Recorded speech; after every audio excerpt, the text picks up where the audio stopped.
আসসালামু আলাইকুম রহমতুল্লাহি বারাকাতুহু। ডিয়ার ভিউয়ার্স, বৃষ্টির পূর্বের প্রকৃতি কত সুন্দর। পশ্চিম আকাশে নীলাভ কালো গাঢ় মেঘ উঠেছে, মৃদুমন্দ ঠান্ডা বাতাস বইছে। এই ব্যাপারে মহান আল্লাহ পাক পবিত্র কোরআনের 7 নম্বর সূরা আল আরাফের 57 নম্বর আয়াতে বলেছেন, তিনিই সেই সত্তা যিনি অনুগ্রহ স্বরূপ বৃষ্টির পূর্বে সুসংবাদ হিসাবে তোমাদের উপর ঠান্ডা বাতাস প্রেরণ করে থাকেন।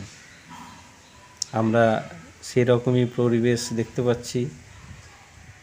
শ্রাবণের শেষের দিক চলছে, পশ্চিম দিকে গাঢ় নীলাভ কালো মেঘ উঠেছে এবং মৃদুমন্দ ঠান্ডা বাতাস বইতে শুরু করেছে।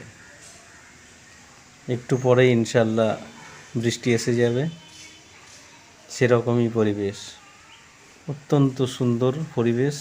আপনারাও লক্ষ্য করে থাকবেন এরকম ব্যাপার, যে বৃষ্টির আসার পূর্বে কিভাবে ঠান্ডা একটা বাতাস বইতে থাকে, যেটা কোরআন মাজিদের 7 নম্বর সূরা আল আরাফের 57 নম্বর আয়াতে বর্ণিত হয়েছে।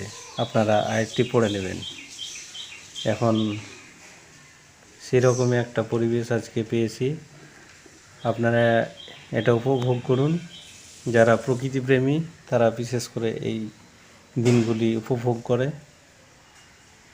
গাছের পাতার ছনছন শব্দ এবং পাখিদের কুজন অত্যন্ত সুন্দর। আল্লাহ পাকের যতই প্রশংসা করা যায় অবশ্যই ততই কম। আলহামদুলিল্লাহ।